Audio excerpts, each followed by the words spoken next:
Hark the bardic paladin, who sings and plays again. He tells the tales of glory and weaves a magic story. He'll join you at your table and ask you to share a fable. Heroes of humble origin, villains who must be fought again. No matter their skill or prowess, the people in life are countless. So we pray you heed our request. Enjoy this tale of sidekicks and side quests.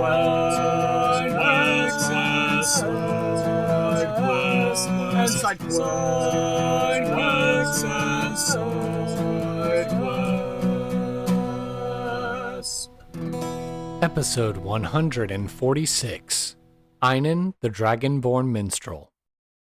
Welcome to Sidekicks and Side Quests, the Dungeons & Dragons podcast that helps to put humans back into humanity and breathe life into your campaign NPCs with backstory and bravado. That's right, we're building a world, one character at a time. I am your host, Kurt Krenwelge, the Bardic Paladin, and I'll be joining Frederick from Hell's Enemies Table and the Levitating Platter. Hello, and welcome to another exciting episode of Sidekicks and Side Quests, the best unofficial Dungeons & Dragons podcast in my humbly biased opinion. I've got an awesome guest for you this week, but before I get to my guest, I have to do it with the first ad read. This podcast is brought to you by Plus One EXP and their brand new RPG Zine Club. It's a golden age of indie and small press RPGs. For the last several years, Plus One has made it our mission to help new indie creators and small press imprints get their products onto tables worldwide. Our highest goal is to create more sustainable and equitable pathways to getting games made and played. Now we want to take on our most ambitious project yet with RPG Zine Club. What is RPG Zine Club? It is a monthly membership subscription service featuring fresh zines from emerging and expanding creators across the globe. It's our way of inviting GMs, players, and zine lovers everywhere to invest more intentionally in the creative community. It's crowdsourced support without crowdfunding. Now, what are some of the features you have to look forward to when you join the RPG Zine Club? Well, you've got monthly releases with 2 20 to 44 page saddle stitch zines. Take your pick from story zines, adventure zines, or get both kinds. You can get print and digital or digital only of your favorite titles. Join the Clubhouse Discord. It's a section of our online community for club members to discuss and play new titles. Get the best prices guaranteed. You can select your frequency of how often you'd like titles, and you can get what you want and only get what you want. If you miss a month, there's no worries there. You can add recent titles to your month's order and get an annual surprise each February after your first anniversary. Get access to special content, including interviews, how to play videos, and special content for Zine Club titles. Do you like free pizza? Fill out one of the RPG Zine Club passports and redeem it for free pizza at events. You're going to get to encounter new and known designers. We source the best voices from across the RPG design community. We curate zines based on community interest and feedback to help you discover your new favorite creators. We are DIE focused. Plus One is committed to champion diversity, inclusion, and equity in our projects. Creators with diverse experiences make our community better. Zine Club prioritizes creating equity for all of our creators.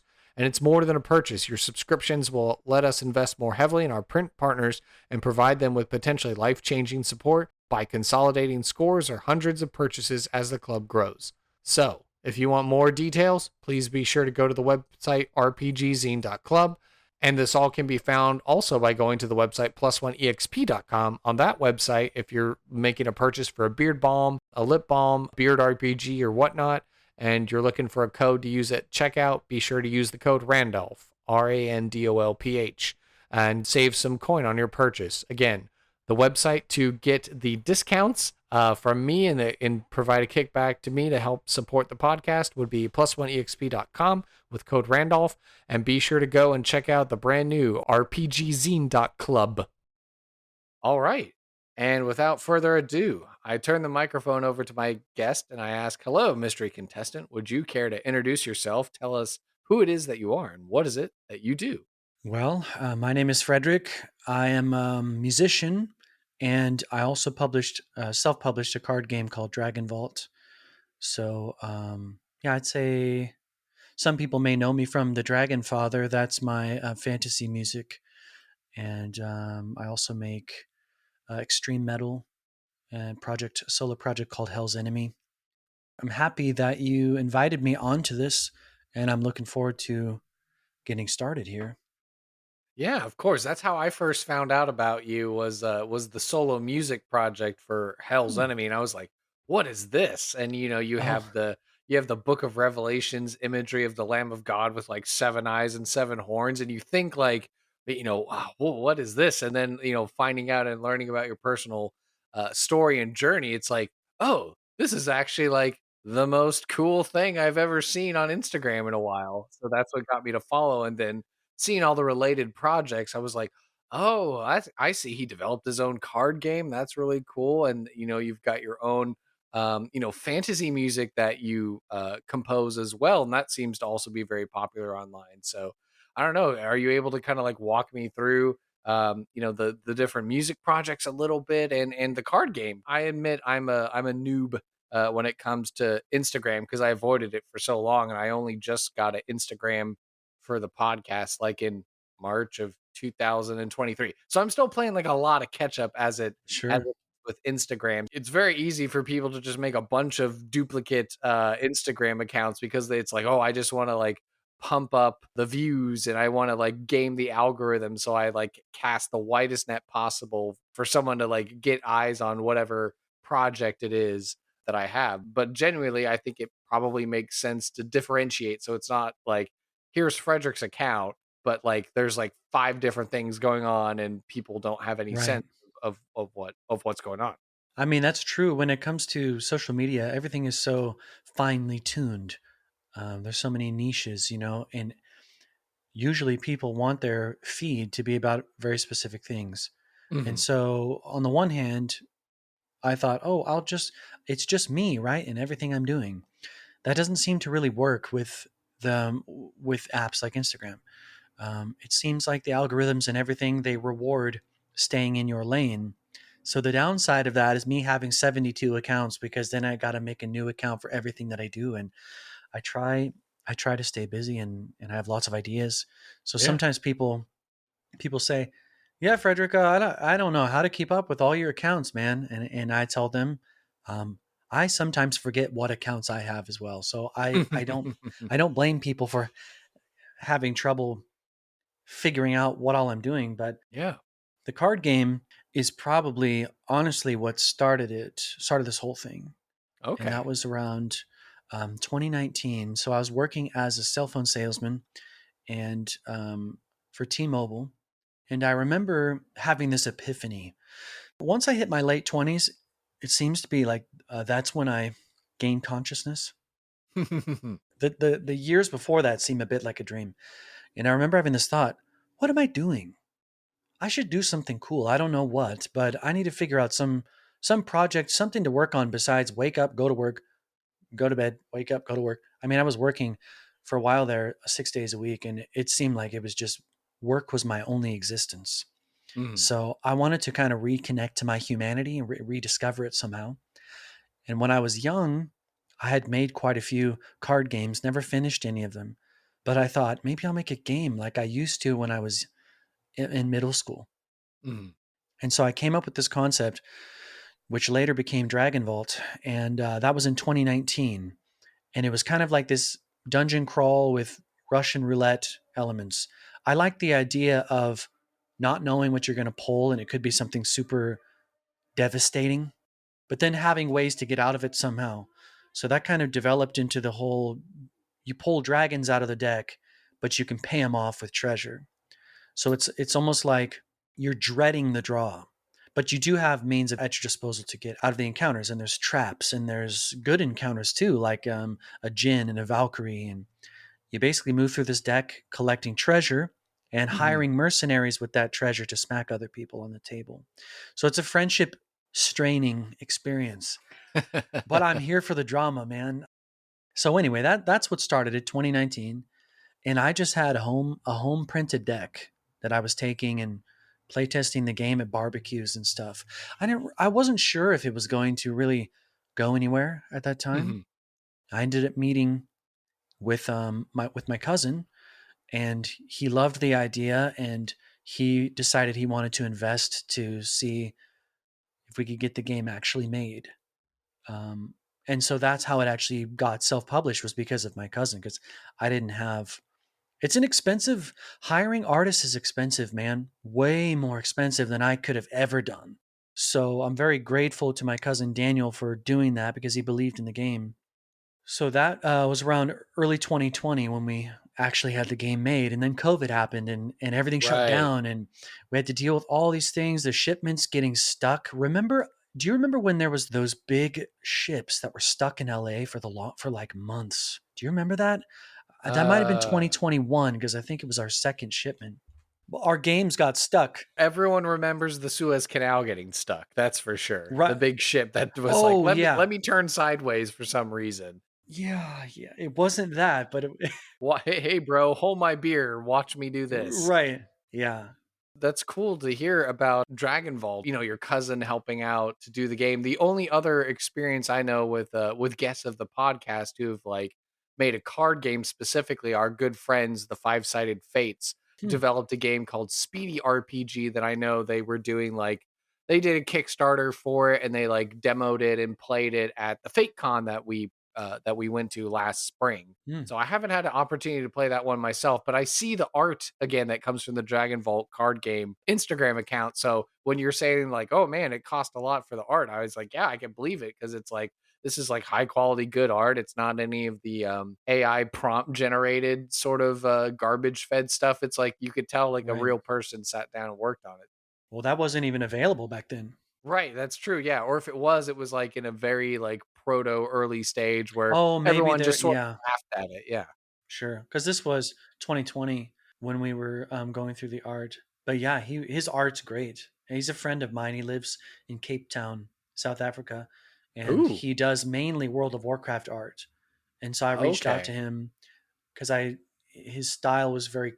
It was kind of, it had this good balance between detail level and also kind of a sort of warmth to it, kind of like a vague lightheartedness, not quite on the Hearthstone level, but Mhm. something kind of in between maybe D&D and Hearthstone. Okay. From there, that project, is that what inspired you then to do the RPG music then? And Yeah, then the yeah, and then the solo projects and all that? yes. That's why they're connected.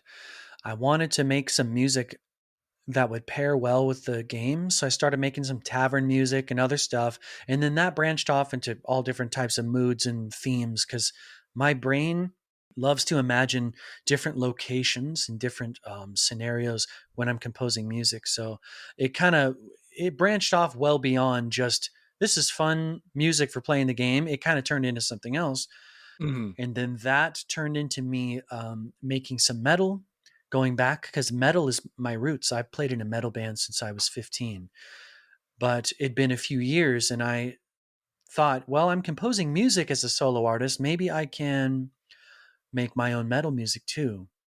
There you go. So that kind of, long story short, turned into Hell's Enemy, because I was also converting from atheism to Catholicism around, or I went from atheism to just kind of like a non-denominational Christian understanding in about early 2023. Then spring 2024, I was confirmed Catholic, and that's when Hell's Enemy, when I released that album, was spring 2024. So those are the main projects and how they're kind of linked together loosely. But it's two very different crowds. There's hardly anyone on the Hell's Enemy side that came from the Dragon Vault side. Uh-huh. They're, and a lot of people don't even know about Dragon Vault. It's like an island in a whole Mm. different culture and a whole different world, literally. I mean, Right. with goblins and elves. Yeah. Well, hey, the second panel episode we did for this podcast where I had Dr. Holly Ordway, I had Alexi Sargent and my good friend Catherine come on and we talked about Tolkien, Catholicism and D&D. So I mean, Oh, beautiful. Tolkien is like, I feel like a spiritual grandfather if you will of TTRPG and certainly of Certainly. modern fantasy. And I know that the co-creators of D&D were inspired by a number of different authors and fantasy projects, but it's hard to deny just the, just the Tolkienian and the small bits of like culturally borrowed elements of Catholicism that are in the game. Like Right. again, it's not explicitly that, but that was a good panel episode, and I had some experts on to talk about it, so it wasn't just me gabbing nonsense about it. So little self plug there, but what? Well, I mean, you said like, oh, I have any hardly overlap of the two audiences, and I guess you've got me because I was like, I saw the Right. Hell's Enemy stuff, and I started digging around. I was like, oh, he's actually making his own, like great fantasy music. So if you need it for your D&D game, or if you need it, because you're playing Dragon Vault, then you've got the tunes there. But then he also does like his own cool metal music. So yeah, I may be the single intersecting point between the two worlds. Who You knows? are. Well, I've told people that my personality, I enjoy extremes. So if I'm listening to music, I want it to either be blisteringly heavy, or I want it to sound like something like enchanting or gentle or whatever. Things in the middle bore me truly. So in a lot of my Dragon Father music, I mean, especially in later years, it seems to have gotten even more ambient and kind of more harps and more Mhm. of that kind of sort of Fey-like music, I guess. Maybe because I do metal more now, I'm even more drawn when I come over to the Dragonfather side to Mhm. something that's gentler. And so it It's like a started out doctor. It's like definitely. a Dr. Jekyll, Mr. Hyde situation of No, like it certainly flipping between the is. two Yes. extremes. Yeah. Yeah. I've been banging my head too much. I gotta flip over. I have to do the light, airy, ethereal, bardic, Right. fey music now. I need to eat some limbus bread under a malorn tree or something. Yeah. That's how I feel after I make the metal. Yes, these are the two moods of man. It's heavy metal Mm. and then enchanted wooded harp playing music. Yeah. Right. The warrior the troubadour poets, the warrior bards. Yeah, those are the two extremes. Well, excellent. Yeah, so we're getting an idea of our guest and learning about Frederick more. And so this is a Dungeons and Dragons themed podcast, so I think it goes without saying the next question: do you currently or have you ever played Dungeons and Dragons before? I have. But the last time that I played D&D, I'm fairly certain it was 3.5. So that was, it might have even been 2008, either the year that fourth edition came out, or maybe even before. Didn't fourth edition come out 2008? That must be right because I first played fourth edition Halloween night on 2010. So, and it Hmm. had already been out a couple years or something at that point when we Gotcha. hopped in. And it's really Okay. interesting because you say like, oh, 2008, I was playing 3.5. I just finished watching a YouTube video where Questing Beast did an interview with Mike Merles, one of the creators of fifth edition.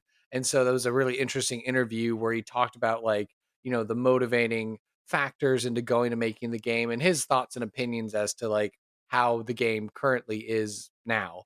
Um, Right. but it was interesting of him talking about like, oh yeah, all the 3.5 gamers, and so we're making fourth edition, and it's we're trying something new, and so then going into fifth edition, it was like, okay, well let's find a way to bring the 3.5 Mm, crowd back in, right. along with the fourth edition people into something that would be all encompassing for everyone to be able to play. So that's interesting. So Sure. 3.5 was the last one you played. So you liked the crunch of it? Was that what drew you to Well, it, or? I did like the grittiness of third edition and 3.5. It seemed a little bit more somber and serious. Just the tone, the overall tone of the game, it was a little more. It's a little more dense, that's for sure. I mean, and I will say I've played copious amounts of Baldur's Gate 3, and I know that's loosely based off 5e. So I mean, it's not like I'm a stranger to 5e completely. It's Mhm. just I haven't sat down with a group and really delved into 5e yet.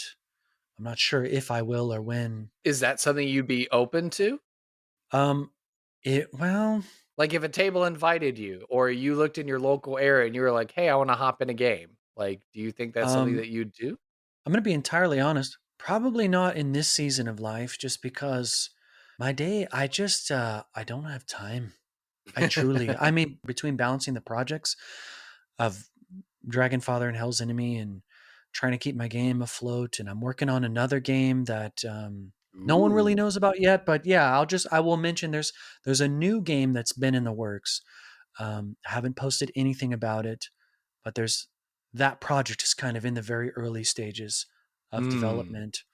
I'm the kind of person where if I have time, I fill it. So that doesn't really, it's not very conducive to a D&D campaign because I'm like, well, if I had a few hours to chill, my brain would find a project to put in those few hours. And that's the situation I've been in since I've been self-employed for the Mhm. past few years. But I won't say I would never consider it.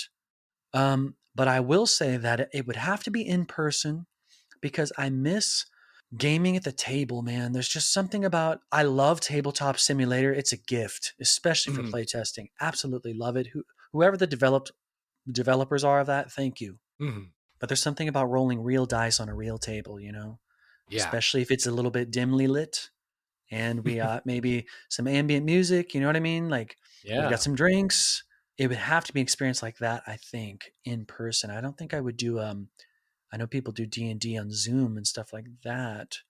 Oh, yeah, there's a Um, number of virtual tabletop, programs right. that exist, whether it's oh goodness, well, Roll20 and Demiplane. Well, Demiplane was its own thing, and now Roll20 purchased Demiplane, and there's Foundry, and Right. there's a whole list of different programs that are there that facilitate online play, and certainly Wizards and Hasbro are working on their own sort of virtual tabletop solution as well. So Oh, excellent. That was true at the time of recording, but Project Sigil is now dead. yeah, so Wow. yeah, we'll see how that all goes in the future. But okay, well, this podcast has its name in being sidekicks and side quests, so we like to focus on the other, and we like to focus Mm. on the not necessarily the most important thing going on around in a story or a game. So the first of these questions is who happens to be your favorite NPC or sidekick character, whether they be from an RPG, a video game, movie, film, television, etc. And why is this character your favorite NPC or sidekick? Okay, so this is going to be, I wonder anyone watching if they're going to remember this character. But I'd be hard pressed to find an NPC that has made more of an impact on my brain than Bartley the shopkeeper from Baldur's Gate Dark Alliance. I don't know why, but that balding man in the corner of the tavern, something about going and seeing his little pot belly, and I was loaded up with items and the satisfaction of selling. Because in this game, the shopkeeper, unlike Morrowind and some of the other ones, they had infinite gold. So you could just weigh Oh. yourself down with an incredible amount of items and then just sell them off. I think the dopamine release in my brain of doing that, it's like a core memory at this point. In 2002, I think it was 2002 when it might have come out 2001, but I don't think I played until 2002. Hmm. Maybe even '03. And I don't know if you know who this is, but he's a character in Baldur's Gate at the Elf Song Tavern, and he's got just a great shopkeeper voice, and he's always everything is reasonable prices. Like he has that kind of gruff sort of voice. Mm. So that's gonna be my choice. Bartley the shopkeeper from Baldur's Gate Dark Alliance is my favorite NPC. That's a fantastic answer. At first, I thought you were giving me a preview of something for me to find in Baldur's Gate 3 if he somehow made Oh no. a cameo or something like that. I know I watched a Oh YouTube video to catch me up on the history of the first two Baldur's Gate games because those are yes. ones that I never played. My computer gaming was all like Command and Conquer, Red Alert, and stuff like that. Those are the Hmm. kinds of games that I was playing, and not like old school Fallout 1 and 2 or Baldur's Gate titles or anything like this. So it's a real Sure. treat and a joy to get to be playing BG3 finally. Yeah. But yeah, that fantastic answer. That's a strong answer. So beautiful. And then the flip side of that equation of that coin, what happens to be your favorite side quest or B plot element? Again, same criteria whether it's from an RPG, video game, movie, film, television, literature, etc. And why is this your favorite B plot or side quest? Hmm. I guess my brain is just sort of in this reminiscing on this season of my life. But there was a side quest in Champions of Norath, which is a game on the PS2 based in the EverQuest universe. Oh, okay. You had to find a shell, or it was either one shell or it was multiple different little items, and one of them was a shell. And you have to bring it back to a mermaid, and in turn, she gives you the ability to breathe underwater, so that you can go on this other side quest where you're literally at the bottom of the ocean in ruins, like some James and the Giant Peach type beat, and you're fighting these little blue demons or something down there. And that side quest I thought was so cool because just the concept of collecting an item for a mermaid, it's like kind of wholesome. And you had to Mhm. kill these cyclopses, and it was in this tropical area. And the water effects during that time blew my mind as a kid, because going from Nintendo 64 and PS1 to PS2, and now we have semi realistic water physics, at least to my eyes at the time. Mhm. I just loved that early 2000s tropical vibe, man. There was something about it, and every game had a tropical thing. So that I'm in a tropical area, I help this mermaid out, and then the part 2 of that quest made it even better, because then you unexpectedly get to go down to the bottom of the ocean and fight all these creatures and sunken skeletons in these sea caves and whatever else. And that actually, I will admit shamelessly, this mermaid quest inspired the Dragon Vault adventure Voyage of Peril, where you get to actually trade treasure to the mermaids. There was a mermaid card. Mhm. Reinterpreted this card later with the Treacherous Seas expansion, but the concept is still the same. You give a mermaid the treasure, they reward you with potentially winning the game, actually, in Dragon Vault. But yeah, so that's another core memory, is that. And I don't know a ton about the EverQuest world, I'll admit. I didn't play Mhm. the old EverQuest Online. I jumped into that game completely not knowing what I was getting myself into, Mhm. but it's one of my favorite games to There you this go. day. To this day. OG, recognize. Mm-hmm. All the old unks that are going to watch this are going to be like, I remember that game. Back in my day. Yeah, when I didn't have joint pain. And then, Frederick, the way that we round out the personal interview section of the podcast episode, what are you passionate about and why? Well, I mean, that's an easy one for me. Christ is the center of my life. He wasn't before. When I started making Dragon Vault, I was motivated by pure escapism. I just thought the world was kind of boring, and I wanted out of it. I'm like, get me somewhere else, man. I look around, I see I'm just at a mall selling phones, you know? I want to be Mhm. somewhere exciting. And I remember reading the Silmarillion. Well, I won't say reading because it was an audiobook. I know some people are like, that doesn't count. And it was an audiobook, and I was sort of drifting to sleep, and then I'd fall asleep and I'd have to find my place the next day. And I did that for several weeks.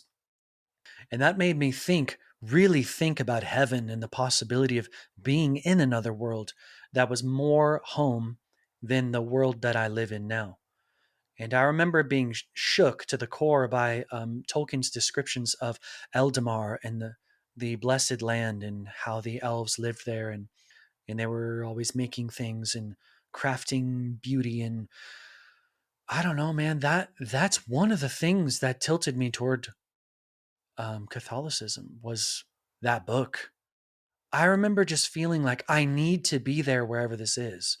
But I mean, it was heaven I was thinking of, but in Mhm. a fantastical sense. So now what motivates me is reaching souls. I want people to experience the peace that I have in my life now that I didn't have before. and knowing that that kind of joy. There's a lot of people that are living and they don't understand how good life can actually be. And I was a very cynical person. I was an escapist because I hated the world in some ways. That's the dark side of escapism. Sometimes it's motivated by almost a sense of disgust for my surroundings. Um, Simultaneous disgust and a deep longing for beauty. Those were the two things that motivated me and got me into fantasy, actually. Enchanted forests and beautiful clean streams and elven music, and I would think about these things of I want to be there. Now I realize I'm going to experience it. I mean, Lord willing, if I finish the race, I will be there in heaven. I'll be able to hear this enchanted music, played by angels and whoever else. So I mean, that was probably a bit of a deeper answer than maybe you were looking for, but it's true. I mean, Jesus Christ is the meaning for everything. He's the purpose of everything I do now. I gave it all to him, everything that I make. Fantastic answer. I have no notes. I certainly sympathize, and it's the heart of me too. I haven't shied away from it, but certainly I don't try and like shove it in people's faces because they're like, "Hey, I'm just here for a podcast." But you know Right, what? You're not just here for a podcast. You're here for people and interviews and learning about people. And that's right. we're curious and we're learning about the world and we're learning about other people and what makes people tick and getting to experience perspectives and just worldviews that maybe are not your own. And so in this Sure. area we can share and bond over it, certainly. And that's just a fantastic not only answer but just a fantastic bit of testimony there. So certainly thank you for sharing that. I think that's again a fantastic answer. Well, thank you for allowing me to share it. Yeah. And I don't think we can top that question any further. So, without much ado, I think it's time to head into some NPC creation. Let's go.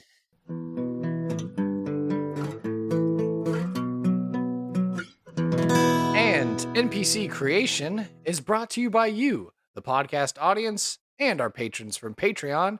So now is the time in the show where we give a shout out and a loud hurrah to our comfortable patrons and above. So I've got my glass of whiskey and whiskey mix in it. So we say cheers. So thank you again to Katie Downey, aka Goblin Katie, who is our queen of the Patreon, as well as our other wealthy tier patrons, Ansa Jablinski and good old mom and dad. Again, we say cheers. So all these patrons that I just mentioned by name, they're at least the wealthy tier level, and that's what gets you to be able to submit responses and answers to our random tables, and thereby our patrons get to introduce an element of chance. We might get to use and hear some of the responses used here today. So if you want to learn more about the Patreon, just go to the show notes below, go to the podcast website, or just go directly to patreon.com/sidekicks and sidequests to find out more about our 4 tiers of patronage and help us to grow and expand our operations at the Levitating Platter in this demi-plane and worlds beyond. All right, now that that song and dance is done with, this is the part where we get to make up a character. And so we were talking a little bit before we started hitting record on all the microphones and stuff. So Frederick, you're interested in like presenting your own idea for a character, but you want to leave yourself open to that. If you're stuck or not feeling inspired, then you can roll a dice and kind of like generate some inspiration that way from our random tables. Is that correct? Yes. Yes. Okay, perfect. Well, then, without much further ado, let us begin. And the first question we have to ask ourselves is, what is going to be the name of our character? I think I want to give him a simple name. Oh, okay, a simple name. I know with some guests of the podcast, they were like, I really want to leave my names till the last point. So if at this point you just have like an idea of who the character is but don't have a name, we could totally skip that one and come back around if that makes it I've got a easier. name. Oh, okay, you do. This is a Celtic name, Einon. I always liked that name. Einon is how I'll spell it. Again, one more time on the Einon. spell. One more time on Sorry, the I don't know spell. if you've seen Dragonheart. Einon. Einon is how I'll spell it. I think there's other Einon. ways to spell it, like Inon, but I'll spell it Einon. Einon. Perfect. Okay, yes, and I have seen Dragonheart, at least the first one. So Yeah, was that's that the good one. Dennis Quaid's character? The one who yells Einon? Yeah. I don't remember what his character was named, though. Or was he named Einon? Or Dennis Quaid was the main guy, and then Sean Connery is the voice of the dragon. Gotcha. I think Einon might have been Dennis Quaid's character, actually. And it was the dragon yelling at him. Ah. Oh, I'll have to look that up. Someone's going to correct me. Well, I'll just have to watch it again. Why not? A good excuse to watch a 20-plus-year-old movie at this point. So Classic, though. Classic Dragonheart, yes. Yes, I've got to have the sort of the S's. All right. And so Einon. Okay, and then what is the ancestry of Einon as a character? Okay, so this is going to get a little... 5e has... Do they have lizard folk as a playable character for Yes. 5e? Yeah, there's like standard lizard folk. And then I think with the Spelljammer redo for 5e, they introduced Saurons, like the dinosaur, more lizard-like people. And then I guess maybe you go to some of the campaign module books and they might have other types of lizard folk creature, but I think for our purposes, yes, they do have like regular lizard folk and then the Saurons, who are supposed to be like the more dinosaur-like lizard. Certainly. And they have Dragonborn, correct? Which are like... Yes, Dragonborn. Now, you can correct me if I'm wrong, but were Dragonborn a thing in 3.5 or were they purely introduced in 4th edition? I don't think they were playable in 3.5. That much is for sure. Okay, well, I do remember in 4th edition, you me. could play Dragonborn in 4th edition. So. Oh, can you not in 5? No, you can. Yeah, it's like they got their start in 4 and then they brought them into 5. Gotcha. I just figured Dragonborn because my music, The Dragon Father, right? We need to redeem the reputation of dragons. There's something funny about, my little... It's a record label that I came up with for my solo project. It's called Worm Slayer, but that's a little ironic considering the Dragon Father. So am I slaying myself? But you know what? There is a scripture that says, praise the Lord, ye dragons. And that implies the existence of non-evil dragons, at least in the mythos. So I stand vindicated. My father actually found that verse and I was like, perfect. Okay, dragons can be good. You hear that, Draco, from Dragonheart? You weren't the only one. You weren't the only one. I think we'll do Dragonborn and I'll name him Einon. Do you have a particular coloration or makeup as far as this particular Dragonborn is concerned? Because traditional by the book, it's like, the chromatic dragons are like the more evil aligned. The metallic ones are going to be the more good aligned. And then you have the crystalline or the gemstone dragons that are like, I guess they flip. I don't know. Maybe they occupy the space between good and neutral. I don't know. I don't think there's any evil gem dragons.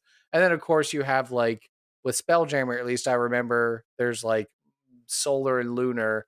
And then the Planescape book had like even more intense, crazy dragons.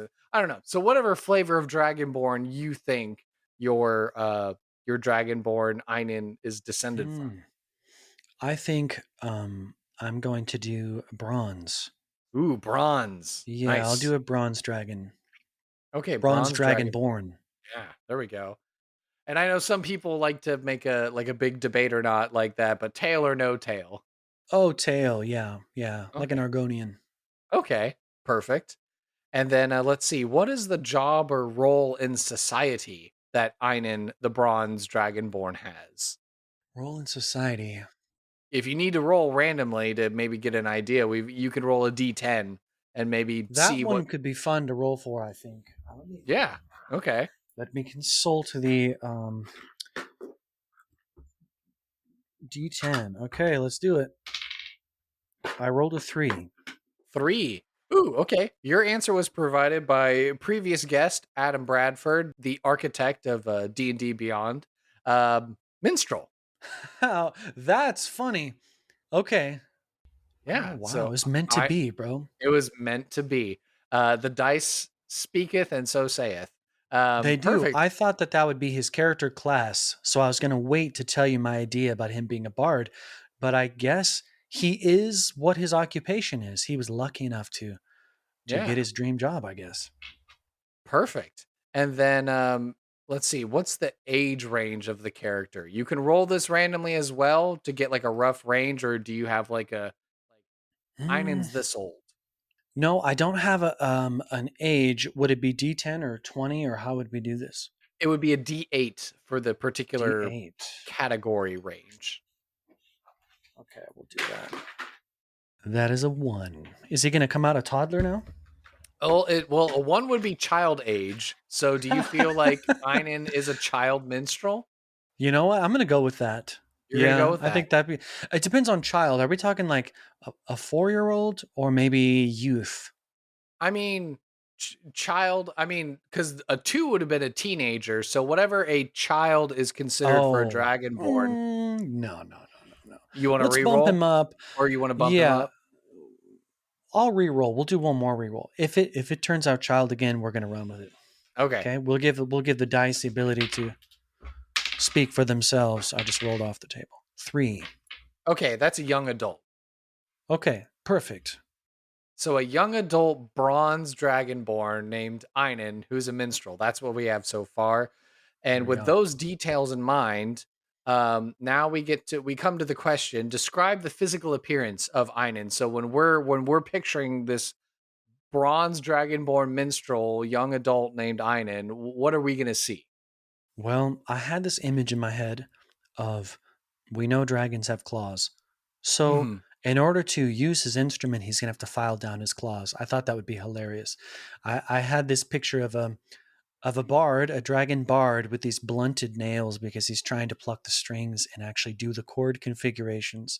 And so it's kind of like there's an irony in him being a bard because he's not really, at least at first glance, you'd think equipped for the task. But he Hmm. wants it more than anything. So he's pushing forward with his claw nubs and he's strumming upon the lute.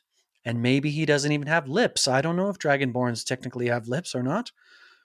So I'm not sure how he would vocalize or Well, that what kind of is that vocals is he would be doing. right. No, that's very apt because if you listen to some of the early Matt Colville running the game videos on YouTube, I think the vocal impression he does, because there was a Dragonborn character that he was doing a campaign diary. So he's telling this is like before MCDM Productions became a thing, his company Hmm. became a thing. He's just telling recaps of his campaign that he's running. And like one of his characters recruits a follower character, which is a Dragonborn knight, Sir Razalax, I think was the name of the character. And so he talks like this.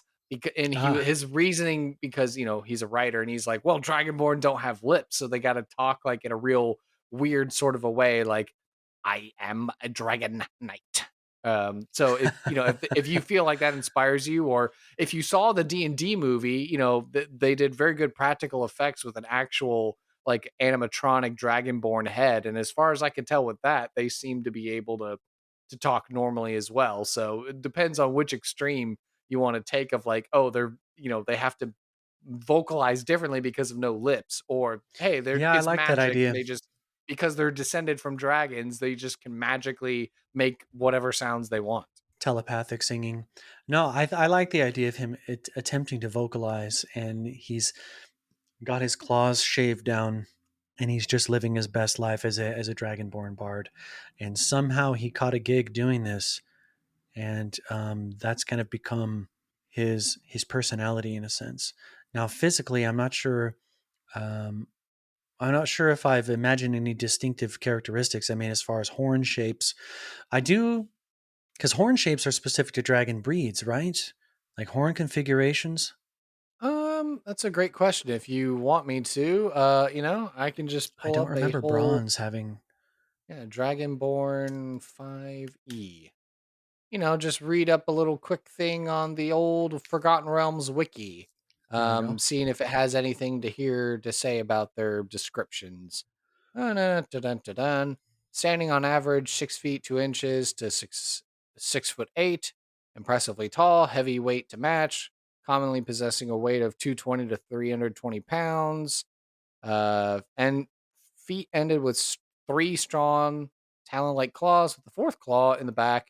When their hands were similar with three claws, with a thumb replacing the rear claw.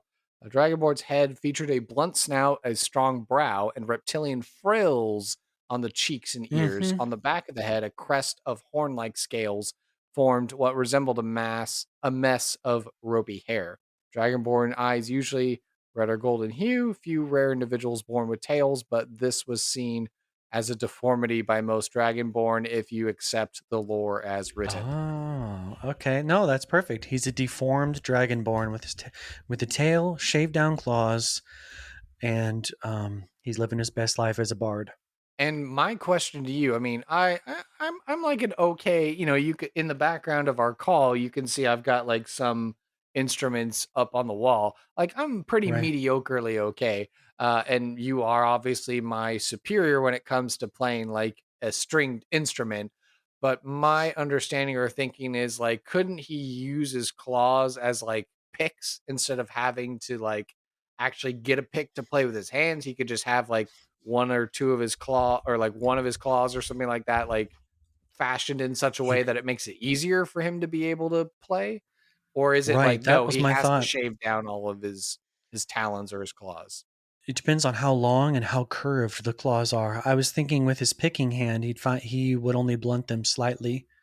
But with the other hand, that's doing the chords, he'd have to get rid of the nails almost entirely, which would look hilarious.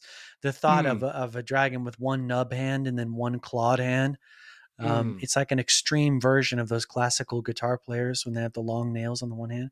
But like yeah. imagine a dragon, he's at the very long literal talons on one hand with maybe Hmm. the edges just barely blunted so he doesn't slice the strings. And then Hmm. he has one blunted hand that looks about half the size, and that's doing the chords. Ah, okay. And then is there any particular way that he like dresses or presents himself as are we we have the cultural medium to talk in as far as like Baldur's Gate 3. So like, oh, is he in like the bard outfit for Baldur's Gate 3 with the big plumey hat and like, I was Renaissance picturing the style plume. clothes? Oh, a plumed And hat? oh yes, maybe some custom bifocals as well, like a Witcher 3 style, but Okay. obviously more widely set for the Dragonborn eyes. I feel like this guy is gonna be very extra. Very extra. Okay. Yeah. And let's see. Okay, perfect. So let's see. Certainly any other physical description details you want to throw in, you can. Um, but as a way to kind of help us focus for the role playing aspect of the character, we always like to make sure we ask the question: what three adjectives would you use to describe Einon, this bard? Einon is foolishly confident in himself, um, and I feel like he is an avid wine drinker and also incredibly clumsy. Those three So he's things. okay. So he's like well, let's see, foolishly courageous, a bit of an alcoholic, and he's clumsy. Yes, I picture Okay. his hand-eye coordination wonderful, but his foot-eye coordination not so much. So he's broken a couple of instruments by falling on them, Mm. but it never dings his confidence because he's the kind of guy. I mean, he's a dragonborn that chose to become a bard. So Einon will stop at nothing to be exactly what he wants to be, and he's the talk of the town because who ever heard of such a thing? A plume-hatted dragonborn with shaved claws lumbering in, knocking 1 to 3 glasses over, perhaps, or tables, and then he begins his work. Wonderful. Okay, and now's the part where I get to say, okay, now we get to go back to some dice rolling. So we like all of our NPCs to have something cool on their person, a valuable item, if you will. Well, it could Hmm. be a valuable item. We have some categories that we can choose from. So what's going to be a valuable item, piece of lore, secret, or ideal or concept that the character would ascribe to? So if you are spitballing it, you can kind of mix a couple in there, but if you want to roll and randomize something, you would roll a Yes. D4 for the category, and then a D6 for the particular thing in the category. Okay, so I rolled a 1 on the D4. So that's an item. And then a 6 on the D6. Okay, well, your answer was given to us by our Patreon supporter, Nicholas Cardarelli. His valuable item is shoes. So it just says shoes is the prompt I have. So for a Dragonborn minstrel, why are the shoes so valuable to him? Okay, well, he's got to have those curly shoes, man. You know what I'm talking about? What do they call those shoes? There's a very specific name for them. Those sort of like jestery shoes. Let's see. Oh, okay. Well, that's why we have the power of the internet at our fingertips. Jester shoes. What is the history behind curly pointed shoes? I'm just seeing just jester shoes. Well, maybe if I refine my search. What are curly jester shoes called? The history of curly toed shoes. I don't know. That's about, or wait, a poulain? A poulain? I knew it was a P. Poulains, also known by other names, were a style of unisex footwear with extremely long toes that were fashionable in Europe at various times in the Middle Ages. The poulain proper was a shoe or boot of soft material whose elongated toe, also known as a poulain or pike, frequently required filling to maintain its shape. So there you go. Yep, that's it.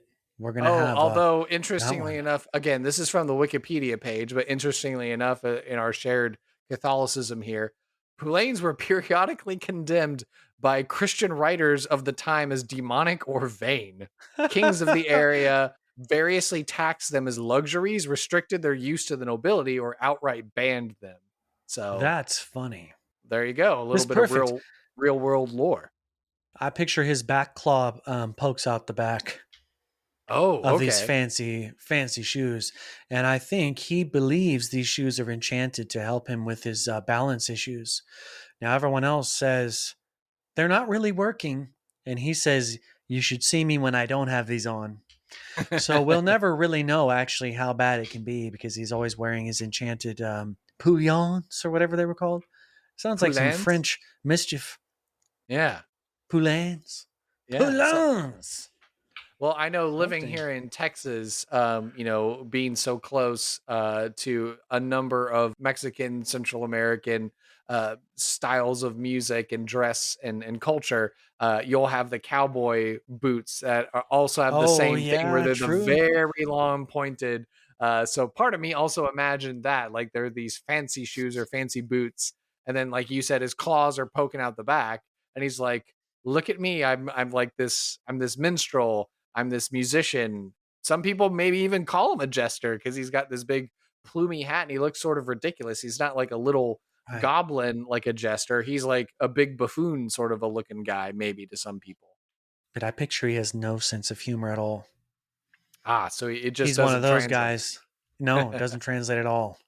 Okay. All right. So very cool. Just shoes. These are the things that are valuable to him. And love it.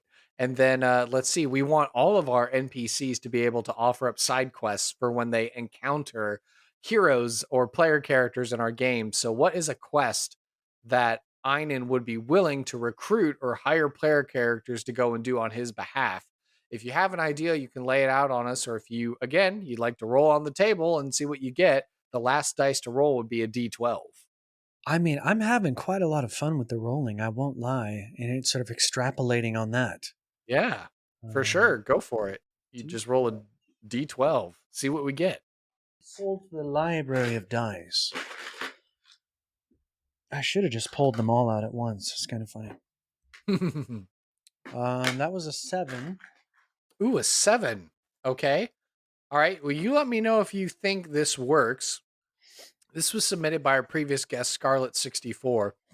Retrieve a secret, lost, self-portrait painting from a famous artist to complete an otherwise formalized collection. And this painting also happens to be a soul repository. It's a soul repository for the painter. So does that sound like something that absolutely Einon would do? Oh, yes. Because he's all about the arts. He's like the Squidward of the Dragonborn. So I think that works quite nicely. Okay. So so he's a lover of the arts and that's the only reason why he wants this secret lost self-portrait of the famous artist? Is it someone that he looks up to or he just knows that like this dude, this person, this lady was a famous artist or whatever and he's like I got to have it? Or like what are you Well, thinking? no, he bought it out of spite because his rival wanted it to complete his collection. So Einon actually doesn't particularly like this artist, but he bought that precisely so his rival cannot complete their collection because he's a petty bard. Mm. I think we're going to delve into his flaws. Oh, okay. So, Yeah. but the side quest is to retrieve a secret lost self-portrait painting. So is that kind of like the story of like how he got started? Is like, oh, he has Yeah, this yeah. rival, and so he's like constantly trying to find works of art, but like, it's like, well, we've bought all the paintings there are to buy, but there's a rumor or something like that that there's this lost self-portrait or something like that. But if you can find it, then I'll finally be able to like get my collection and rub it in the face of Fernando or whatever the name of the Right. rival Yes, is. Yeah. exactly. I'm thinking maybe maybe he already had this um painting. It was stolen or otherwise lost. Maybe it was a break-in Mm. and he desperately wants it back. Then only after retrieving the painting do the adventurers find out that he really didn't care for the painting much at all to begin with. It was just he didn't want the other person to have it. So I think that Mm. would be funny if he was very, very concerned about this painting, and then they realize it's not really even the painting that he cares much about. Maybe he just maybe it wasn't a break in. Maybe he moved apartments and he left it behind on accident or something like Mm. that. Because I feel like a break in might be a little unrealistic. Mm. Okay, so he moved places, and so he needs you to go retrieve this secret lost painting that he managed to get a hold of, but not the rival. So then it becomes like a Yes. race against this other rival who learns that, like, wait a minute, there's another painting. Like, oh, I should go get it. And so now your party has to go contend with this other bard and his lackeys to get Right. this painting. Right. I'm thinking it's in some kind of a secret compartment at his other apartment. And you see, because he himself doesn't care too much about the painting, he forgot about that secret compartment until after he moved. So they have to Ah, go in, they got to break into his old apartment, and they got to find this painting. Now, hopefully, it hasn't been found by the time they get there. yeah. And I think that makes sense. Yeah, I'm curious about the angle now with the painter because if it's a sole repository for the painter, is that painter now like a lich or something like that? Is there like a third element now where it's Right. like the lich wants their painting back because it's like, I wanted to be the best artist and I wanted to paint into my years of, I just wanted to paint forever and not stop. And then it's like, Hmm. oh wait, somehow my paintings got stolen or given away, or I don't know. Like, is there a reason why we're thinking, or like, are we thinking like, oh, maybe now there's an element of like undead or something like that after all Yeah, the works or absolutely. something like that? I think there would have to be that. That would make the quest even more interesting. Maybe this lich is still searching for all the paintings. Ooh, So they might run into this lich. Maybe it's like the one ring and it's almost calling to the owner in some way. It's in that little secret compartment right now, but when they take it out, I'm thinking the other apartment is in a different city. yeah, So maybe there's a little bit of a trek. So yeah, they go to this other town, they have to retrieve the painting, but then once they remove the painting from this secret compartment, there could be perhaps some kind of a ward around it or some kind of magical shield which makes it undetectable as long as it's in that compartment. But as soon as they take it out, right. It was lead now lined. Mr. Lich, yes, now Mr. Lich knows that it's out. So they may have an encounter with the Lich themselves as they're teleporting this magical repository painting. We're Mm, on to something here. yeah. Yeah, and so like we're getting the brain juices flowing, and so we leave it open ended for dungeon masters to be able to implement into their games, or for player characters who are like, well, I love Einon, I want Einon to be featured in my backstory, and like here's Let's this go. hook or whatever, with the lich or whatever. So yeah, but for our purposes, we like to try and like figure out like what's going to be the reward and what's going to be the failure. So the first one of those, what's going to be the reward for successfully getting the painting, fighting off whatever rivals or undead forces are after this thing, and giving it back to Einon? Has Einon just painted a big target on himself because now the Lich knows, like, oh, this silly minstrel has my thing that I want back? Or what are you thinking? Right. I'm thinking Einon doesn't even know about the Lich. I think this is a misfortune that may just happen upon him because he doesn't know. And I'm thinking that he is going to give the adventurers his loot as payment. Now, what the adventurers don't know is the loot is actually cracked on the back, but he has not divulged this information because he fell on his loot earlier, so he wants to get rid of it.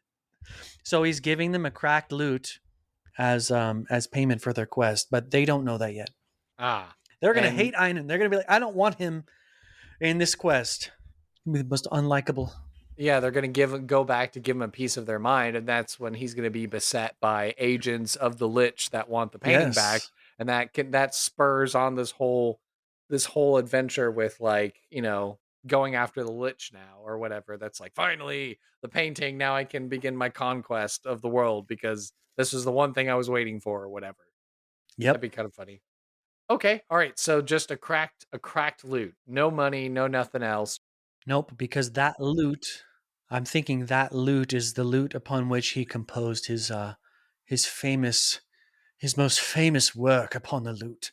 So it's a Ah. very, very, very big deal, at least to him. And he thinks it Mm, should be a big deal to everyone else. So the fact that he's offering this is a great amount of generosity on his behalf. So he's a little bit Squidwardian, that's for sure. yeah. There's a little bit of Squidward tentacles in this guy, for sure, in his personality.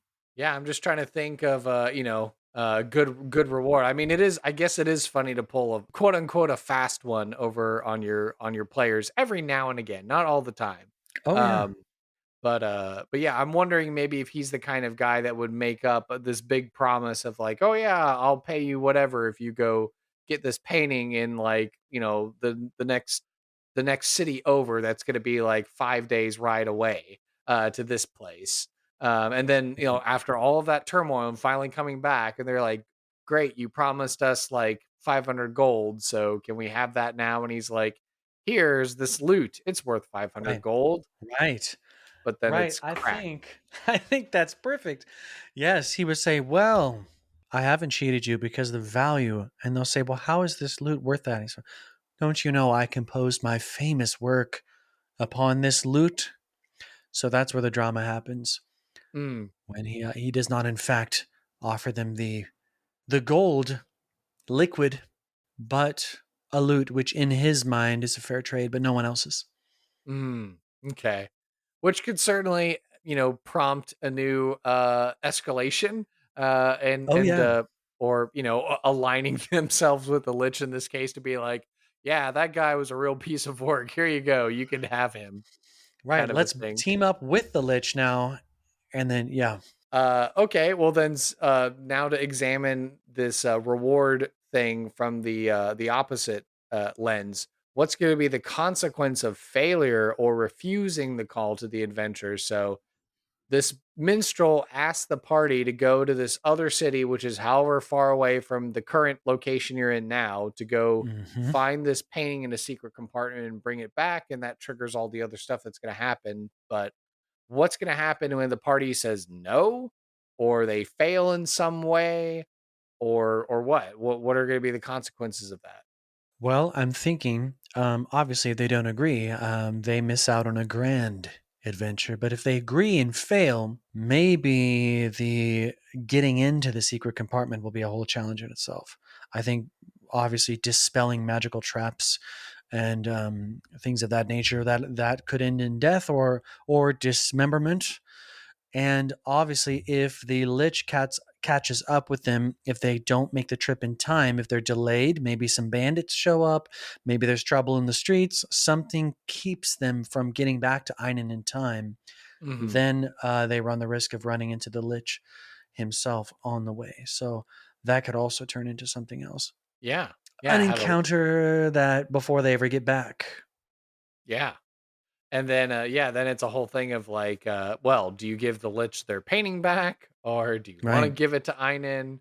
Yeah, because that could also be another failure condition of like they're trying to bring it back to him, but the Lich comes back and is like, "Look, that's clearly me. I should have my painting back." Right. And they're like, "Yeah, here you go." And then they go back to Einon. They're like, "The craziest thing happened. The painter came back and got their painting back because it turns out they're this undead Lich." So I don't know how would Right. Einon react. Then Einon throws hands. Oh, he does? He just turns hostile? No, I don't think so. I don't think so. I'm not quite sure how Einon would react to that. Maybe with a bit of a tantrum, but I don't think he would be violent. I don't think he would go straight to throwing hands. I do think, however, that transporting this painting, maybe depending on how they did it, they could run into some trouble transporting it. Mhm. Depending on how they're doing it, maybe they just put it in a covered wagon and no one gets suspicious. I don't know. Yeah. Maybe they use a really large bag of holding. Their bag of holding enough that the Right, painting fits in the bag of holding, so right. but then that's in So a that'll different depend on plane, their so it's a gear. little harder for the Lich to track because now it's in a extra dimensional space.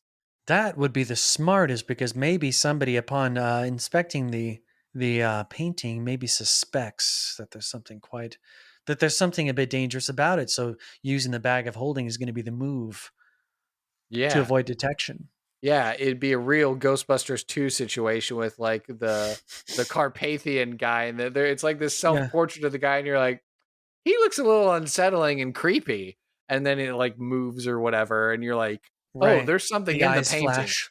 Yeah, the eyes flash, it's the whole Ghostbusters 2 all over again, so, um, yeah, it's like, how did this dude get a hold of this painting? Yeah. Fascinating. Um, cool. And so that takes us through all the normal questions that we have when we're making NPCs. We do have optional questions that we can explore the character further. Or if you feel like Einon is pretty well developed, we could head into the random encounter section. I think I'm ready to go to the random encounter section. Yeah. All right. Well, you heard it here. Let's go ahead and go into a random encounter.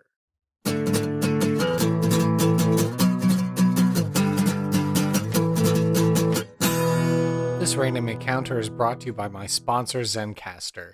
How do I use Zencastr? Well, that's the service that I'm using right now to be able to record my episodes of the podcast. It's what allows me to capture it all, put it into my editing machines on my new computer to get it processed and put forth onto the interwebs and podcast land for you all to enjoy. I was able to take part of this service, all thanks to my buddies Benjamin Huffman and Dane Fox McGraw over at the Dispel Magic podcast. And if you were at this time in your life wondering what can I be doing, what sort of hobbies or things that I could be branching out to, well, I'm here to talk to you today about Zencastr. It's so easy. It's now super easy to record a podcast with Zencastr. Log in using your browser and start recording a high-quality podcast right away. Record studio-quality sound and up to 4K video with your guests. Feel a sense of zen. Knowing Zencastr's multi-layered backups ensure you always have your recordings in the highest quality, even if the connection is unstable. You can sound your best. Have you ever wondered what you might sound like? Well, Zencastr's post-production process makes you sound buttery smooth. It automatically works to remove those filler words in your recordings, and it makes those awkward pauses in conversation dip out as well. You can set the right podcast loudness and levels while reducing background noise with the click of a button. It's all in one, so if you've thought about podcasting before and realize that you need a lot of different tools and services these days in order to do a podcast, well, I can assure you that those days are done. With Zencastr's all-in-one podcasting platform, you can create your podcast all in one place and distribute it to Spotify, Apple, and other major destinations. Go to zencastr.com/pricing and use my code SIDEKICKS KQ Podcast, and you'll get 30% off your first month of any Zencastr paid plan. I want you to have the same easy experiences I do for all my podcasting and content needs. It's time to share your story. Again, go to zencastr.com/pricing, use my code SIDEKQ Podcast, get that 30% off your first month of any Zencastr paid plan. Thank you so much for listening to this ad and for supporting the sponsor. It helps to support the show. And without further ado, on with the podcast. All right, so now is the part of the show where we get to do a little bit of a role play, a vignette, a scene with the characters that we've made here today. So I think Frederick is going to do a fantastic job of portraying Einon.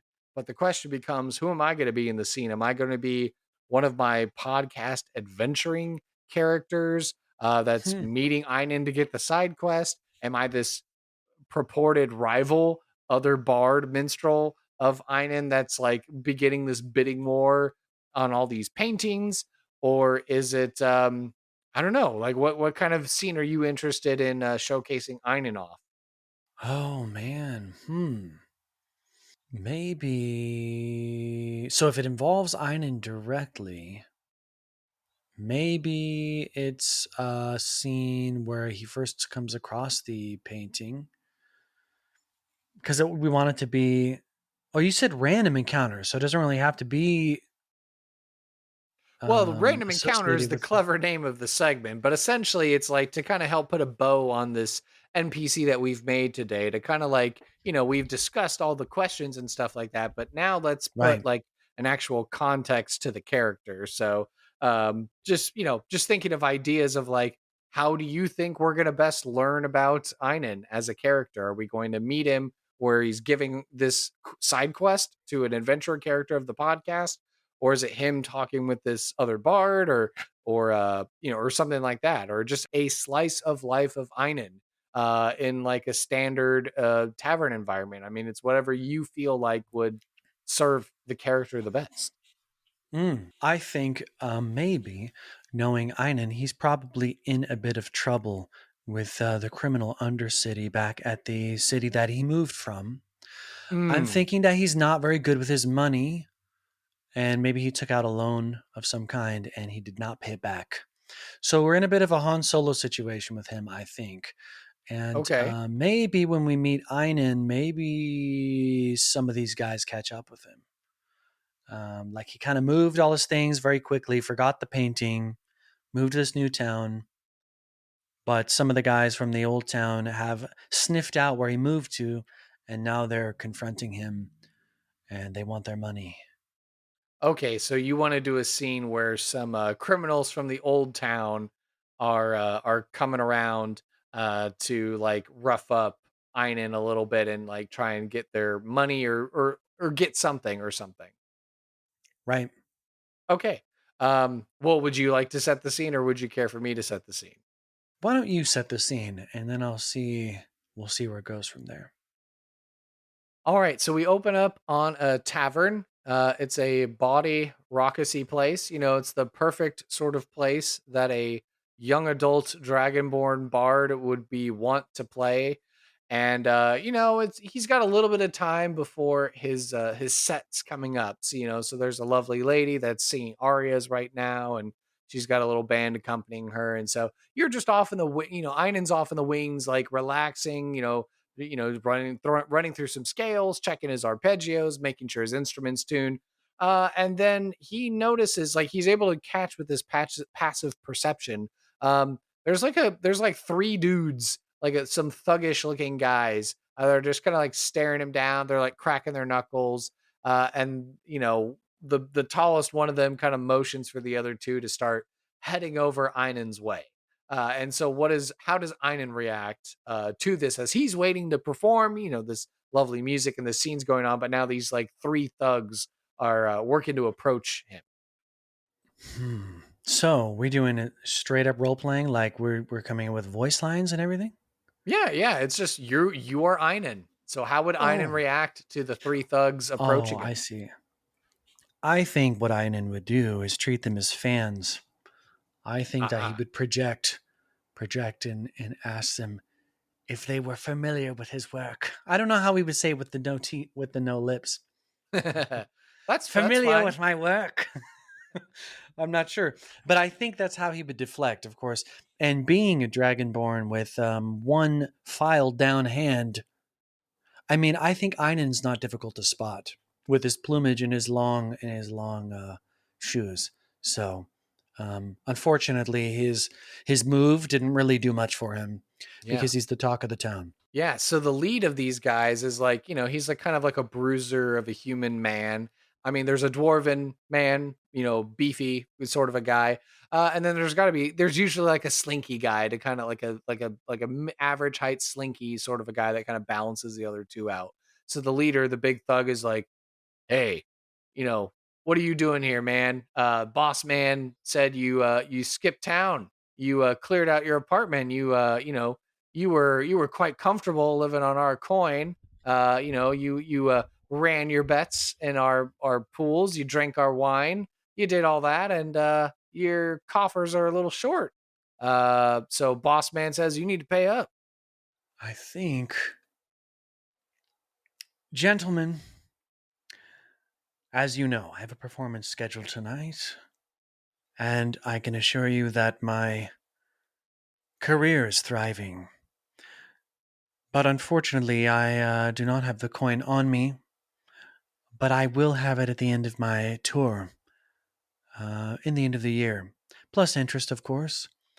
And I'm sure you understand you're in a very, very lucky position to hear this composition I've been working on tonight. And I think at the end of this performance, you will understand and you will be confidently assured that the money will be coming your direction.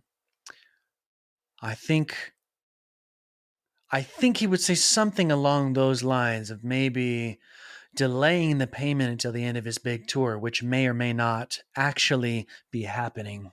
Yeah, so as far as like a deception check, and not that you have to actually roll anything, but you know Einon as a character, so how do you feel like he does in this moment, like with his deception check? Like, do you think it's enough Hmm. that these three guys might believe him, or do you think that they're kind of like they're seeing through this ruse and they're hey, our boss told us we came here for money, and so like that's what we're here for.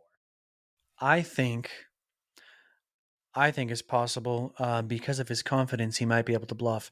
But we know Einon doesn't have much of a sense of humor, and I don't think he's very socially aware. So the deception check is going to be a tough one. I Hmm. think that could go either way, and this may play into why he wants that painting. Yeah. Maybe he has to have it to pay these guys if he fails the deception check. Perhaps, perhaps. Okay, so he rolls. He does his deception check, but like maybe the squirrely slide guy is like, yeah, that sounds reasonable, right? And then like the dwarf kind of like cracks his knuckles and he's like, I don't believe a word of this guy. This lizard Hmm. man's talking through his no lips teeth. And then he like I don't know, he does something menacing. He's like. Ugh, he like rears up like he's gonna punch his instrument, and then maybe sees Einon sort of recoiling in horror of like, oh no, my instrument. Right. And then the big guy kind of like clamps his hand on the dwarven man's shoulder and kind of chuckles like, oh, easy there, Brutus. Don't worry, you'll get yours. You'll get yours. Look, man, we've been to your apartment and we picked that place clean. All of the tapestries, all of your books, your other broken pile of instruments for some reason, everything. We took everything out of that place. There's nothing we ain't picked out. But you know what? The boss said you were still short. So that's why he sent us all the way here. We had to ride 5 days to get here. And didn't wasn't that a pain in the rear, wasn't it, Brutus? Aye, it was quite a pain in my hunches. And then the other guy, the squirrely guy is like, I don't know, it was kind of nice. We got to see the environment. They're like, quiet you. And they kind of like sock him a little bit. So he's like, ow, okay. And he'll be quiet. And so then the tall leader is like, so come on, you owe us. Like, come on. What are you gonna what truth can you tell us now? No lies. Like that we have a guarantee that we're gonna be able to leave here with some sort of like definitive promise or some lump of payment in our hands to take back to the boss. I think once you hear my latest work, you will be you'll be assured of the success of my career. Once you hear this tune, you'll see that it's just a matter of time before I am the biggest bard in all of the whichever realm we're in. I think it's going to come to another a persuasion check of sorts, a confidence check. Yeah. Again, maybe if this goes wrong, maybe one of them actually swings at Einon and he blocks with his lute, which is why it's cracked.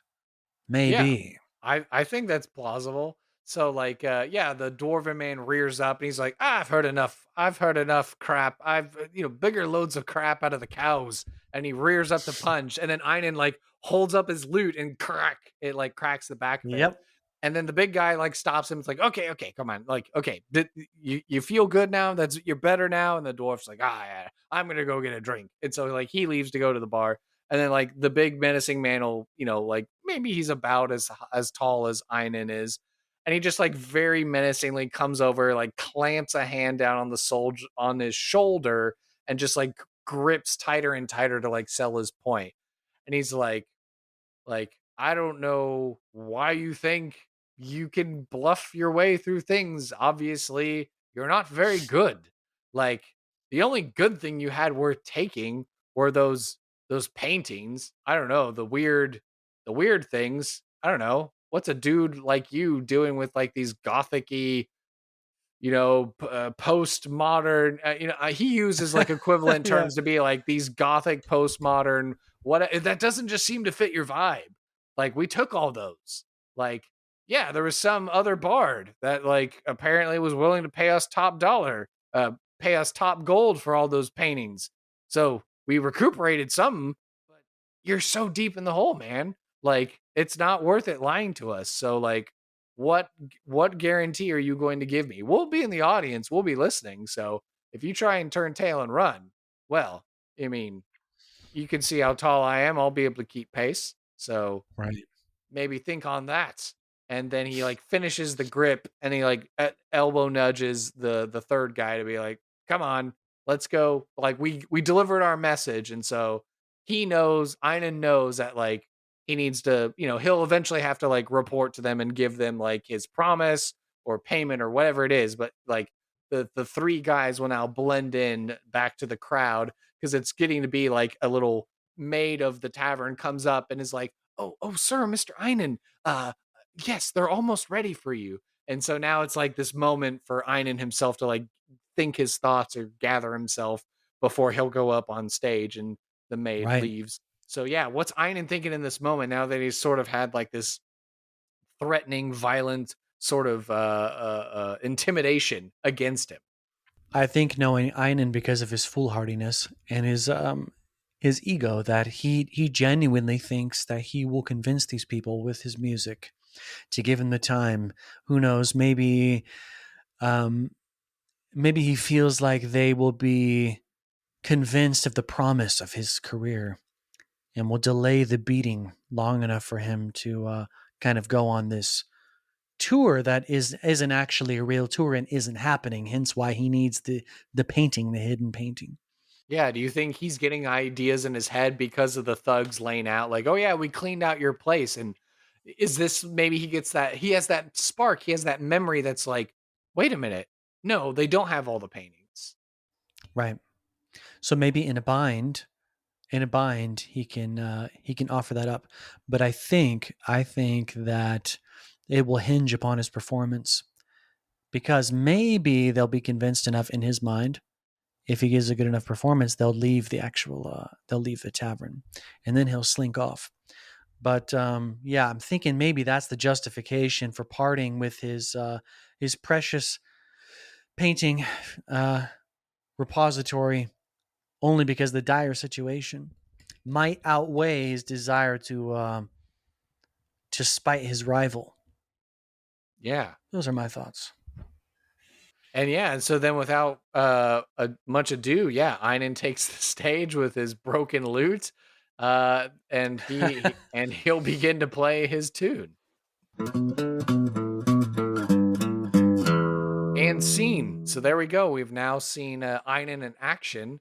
So kind of like like I know I hopefully haven't been talking too much about it, but it's like, yeah, now that I finally have BG3, I can now start getting these references and making these these jokes or these things, these references that people understand. And so it's like he very much has like Volo vibes to me, if you Oh will. yeah, Yeah, absolutely. yeah, kind of like dorky, incompetent, but he's like, he has bravado and he believes in himself. And, maybe, a broken clock can be right twice a day. But other the rest of the time, you're just like, what is this guy doing? That guy's great. He had a great mustache too, if I remember correctly. He's like the very kind of curled up stash, right? You find him with the goblins at the in the Volo, right? In Baldur's Gate 3, Yes. Yes. I saw depending him in on the how the story goes.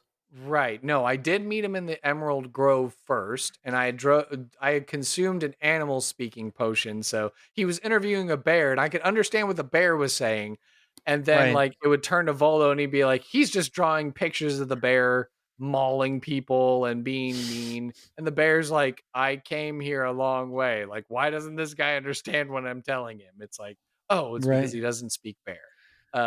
And yeah, he's supposedly in the Goblin camp, but currently I'm somewhere in the Underdark right now, where I'm in Grimforge.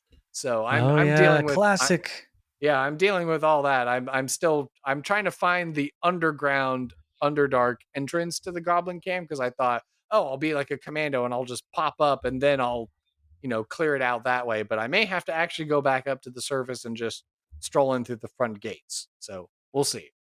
But yeah, no, I kind of like the vibe of Einon being like this buffoon and Mm-hmm. this sort of like tragic bard character that's like left with no good options. And it's like, yeah, if you you leave him to his own devices or you don't help him, it just seems like he's not long for this world unless the party really takes sympathy on him and they're like, well, this guy's kind of a dork and a weirdo and a loser, but he's our dork and weirdo and Right. They adopt him.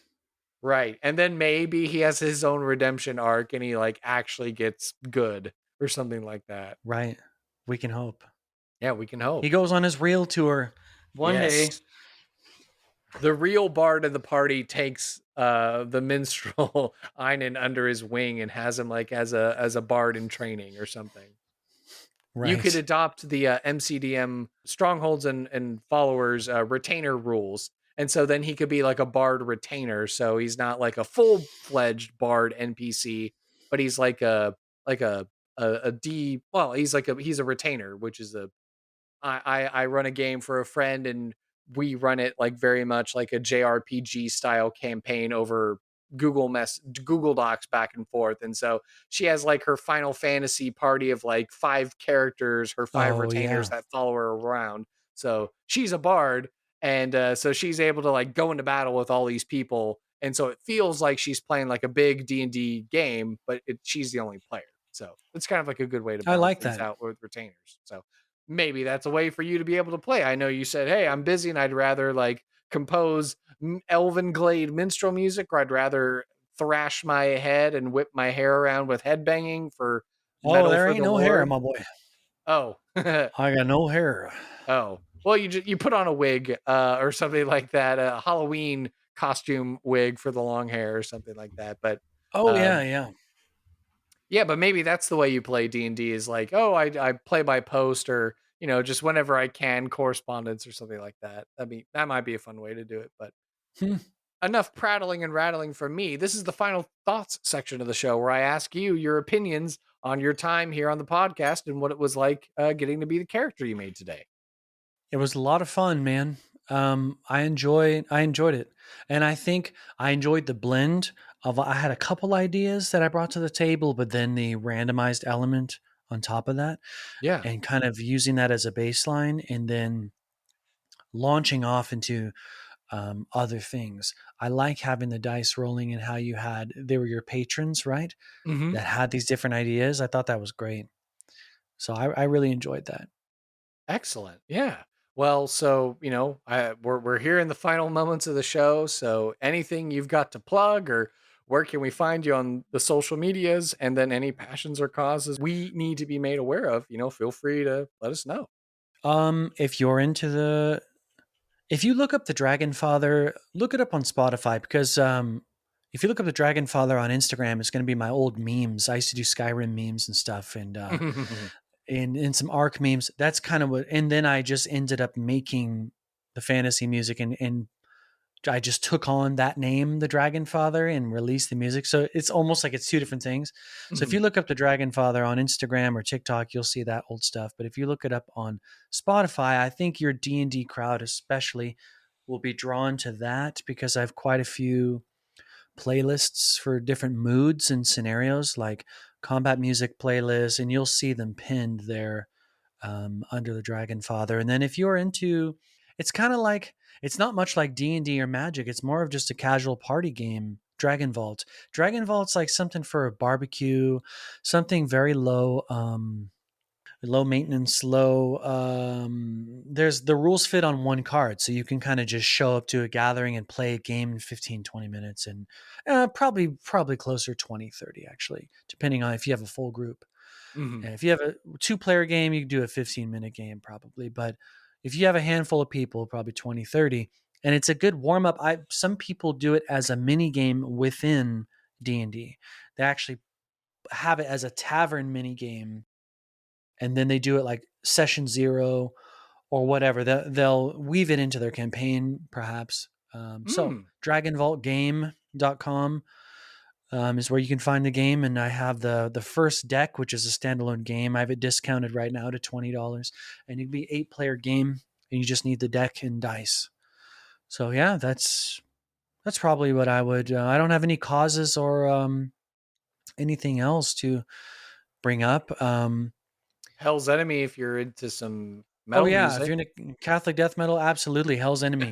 Yes, Who would have thought those two words in the same sentence, Catholic death metal? But there you go. Yeah, if you right. want something new to add to your musical repertoire, your various niches of music, you're looking for that perfectly curated end of the year wrap up for Spotify, where you're like, yes, what is the quintessential Catholic death metal banner achievement that I will unlock for the year? Well, Hell's Right. Enemy will be your way to do that.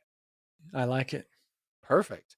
Well, Frederick, thank you so much for being a guest on the podcast and spending time with me and making this episode here for the month of April. So happy April, happy Easter, all good tidings, one and all. And I can't wait to have you back on the podcast making even more interesting NPCs. God bless you, Kurt. I appreciate you, brother. Thanks for having me on.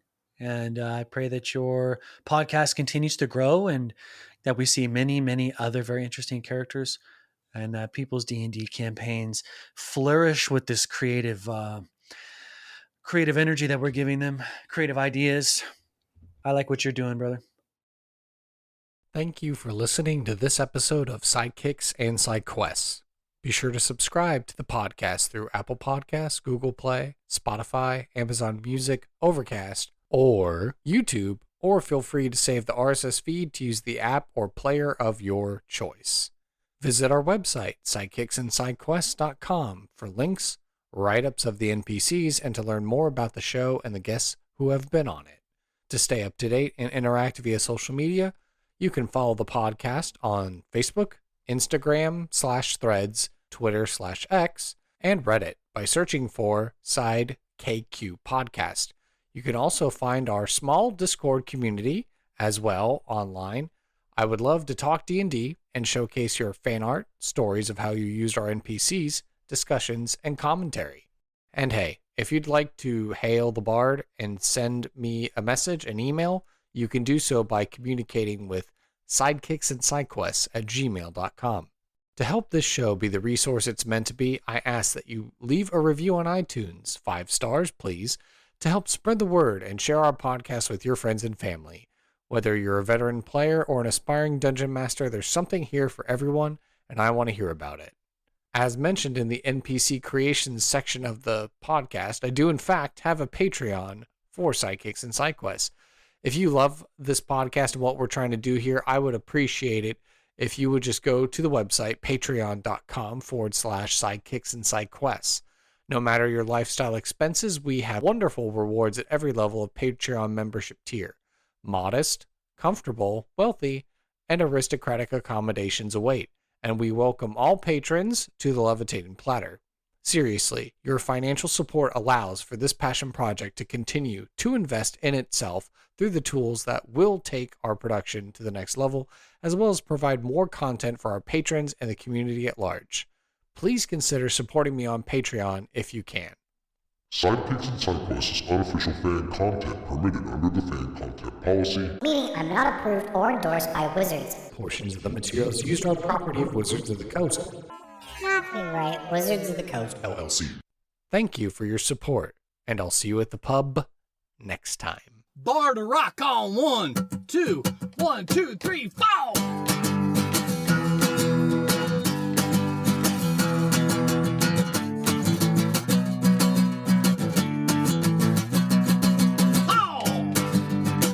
Psychics and Psychoids.